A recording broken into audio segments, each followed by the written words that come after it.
नमस्कार बच्चों।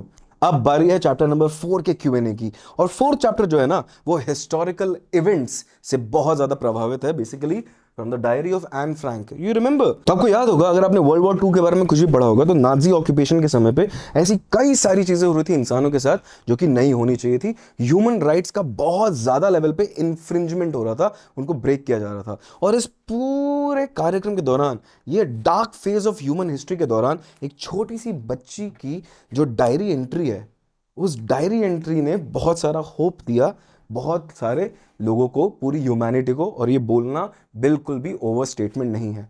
ये चैप्टर उसी के बारे में है। पूरा video with summary and every other aspect of the chapter already हम कवर कर चुके हैं। इस चैप्टर में क्यूएनए देखते हैं एनसीईआरटी के पॉइंट ऑफ व्यू से।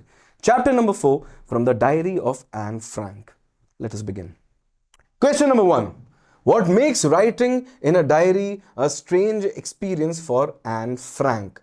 डायरी में लिखना एक स्ट्रेंज एक्सपीरियंस क्यों था एन फ्रैंक के लिए?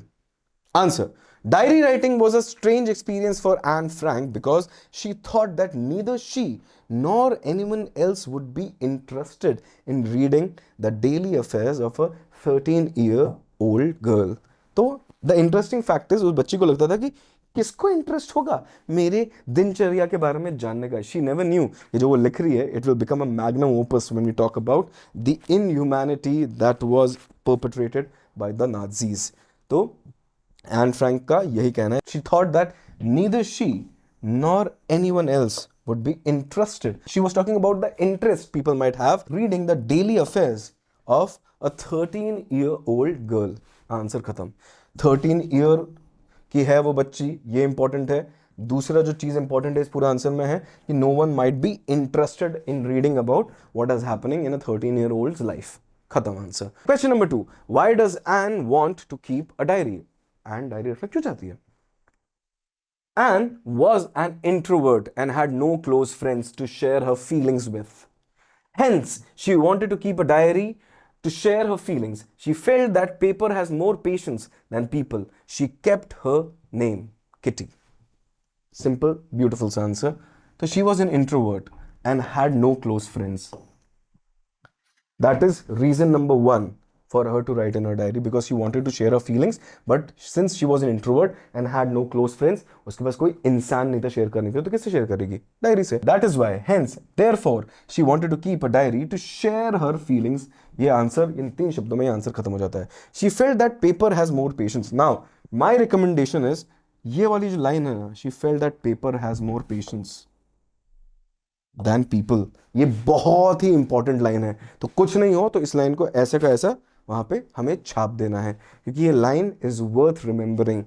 That she felt that paper has more patience than people, she kept her name Kitty. और दूसरा फैक्ट जो हमें इस क्वेश्चन के आंसर में लिखना है कि उसने डायरी का नाम किटी रखा था। The reason is very simple. आप किसी भी चीज का नाम रखते हैं, then you make that thing personal.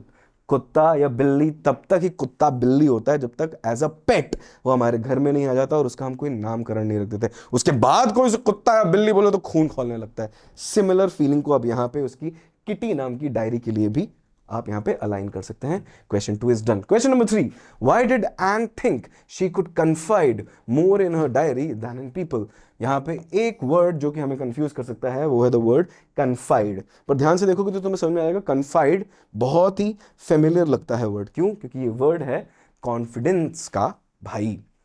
Confidence, तो कन्फाइड मतलब किसी के अंदर कोई कॉन्फिडेंस रखना कि आपसे अगर सीक्रेट शेयर किया तो वो किसी को बताएगा नहीं। तो कन्फाइड का मतलब होता है to have faith in someone's ability to keep secrets, to have faith in someone who you can share your feelings and thoughts with. Answer पे आते हैं। Anne lacked social skills and as a young teenager she had a lot of emotions to share. She had about 30 people whom she could call friends. आया एक number, we have to make sure कि हम इसे जितना याद हो हम उसे इन्वॉल्व कर सके अपने आंसर में, इंक्लूड कर सके आंसर में। Whom she could call friends and had loving parents. Parents भी थे, 30 लोग भी थे जिनको दोस्त बोल सकते हैं, and a 16-year-old sister. ये सब थे उसके फैमिली में और उसके परिचित लोगों में। On the surface, everything was good. But on the surface, everything was good. But she didn't have a faithful friend. But she always felt that she did not have one faithful friend with whom she can share anything and everything. She felt a paper had more patience. See how important this line is. पिछली बार भी use होता है, इस बार भी use हो रहा है.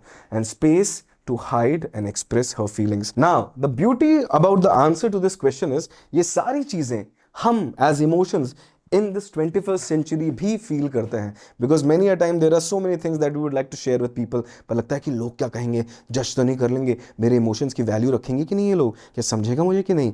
तो इस सारे कार्यक्रम को परे हटाने के लिए और वो दिमाग में जो परेशानी और भसड़ बच जाती है ना, उसे निकालने के लिए क्या यूज़ करें, जो इस बच्चे ने किया है. सो many of you viewers might be having the habit of writing a diary or maintaining a diary or writing a journal. I have the habit of writing a journal. I know many people who have the habit of writing a journal. शायद आप भी उनमें से एक हो. तो ये question का आंसर करना आपके लिए भी बहुत आसान हो सकता है.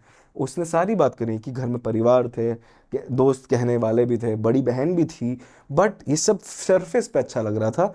But still she always felt that paper had more patience than people and space to hide and express her feelings. So ये बहुत ही ह्यूमन आंसर है. इसको ह्यूमन टच देने के लिए वही सारे वर्ड्स यूज किए गए हैं. बताया है कि बहुत सारे लोग थे.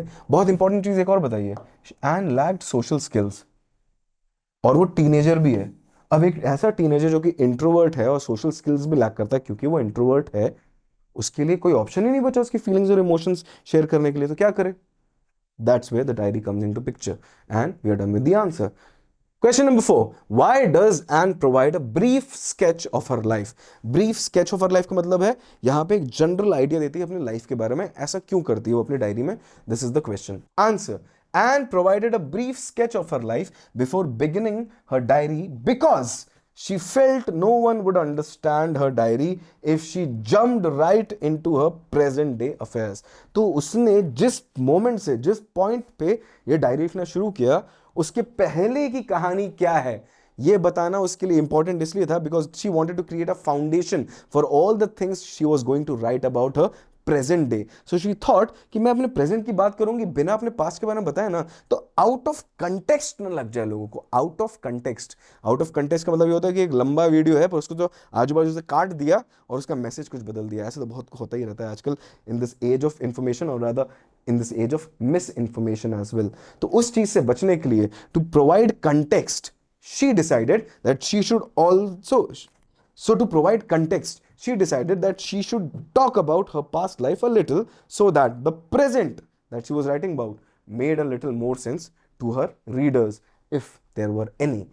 So that is the reason she wanted to give a brief sketch of her life up till that point in time. Question number 5. What tells you that Anne loved her grandmother? Anne used to light one candle for her grandmother during her birthday. तो शुरुआत होती है एक action के साथ जो हमारा main protagonist करता है उनकी ग्रैंडमदर के लिए. इससे हमें पता चलता है कि एक इमोशनल कनेक्ट है. तो ये इंपॉर्टेंट है line. Anne used to light one candle for her grandmother during her birthday just as a poignant reminder. Poignant, हाँ, poignant नहीं, poignant होता है इसका pronunciation. As a poignant reminder, I know it sounds funny, but poignant का मतलब होता है as a very prominent reminder, as a very important reminder. Poignant मतलब prominent, मतलब जो बहुत obvious है, सबको दिखता है, and as it should be, मतलब उसकी importance ज़्यादा है. It's a good word, ये याद नहीं रहे तो prominent या important reminder की तरह हम words को use कर सकते हैं. Of her love, तो love को दर्शाने के लिए एक बहुत ही important reminder. She stated that no one could understand the intensity. Poignant word use करने का रीजन ये है कि इंटेंसिटी बता पाए उसकी फीलिंग उसकी ग्रैंडमदर के लिए of love she had for her grandma. That is all. तो what tells you that Anne loved her grandmother? Birthday पे एक कैंडल हमेशा उनके लिए डेडिकेटेड रहती थी which was a very important reminder, a prominent, a poignant reminder of her love for her grandmother. और ये चीज हमें बताती हैं, ये पहले की 3 लाइन हमें बताती हैं कि ये इंटेंसिटी थी जिस इंटेंसिटी के साथ एन अपनी ग्रैंडमा को प्यार करती थी. तो हमने एक कोटेशन की तरह यूज कर लिया, हमने रेफर किया अपने चैप्टर को. Question number 6. Why was Mr. Keesing annoyed with Anne? What did he ask her to do? 2 questions हैं एक क्वेश्चन में. मिस्टर कीसिंग, हमें याद होना पड़ेगा ये कैरेक्टर कौन था और क्या था. क्यों गुस्सा थे? और क्या करने बोला।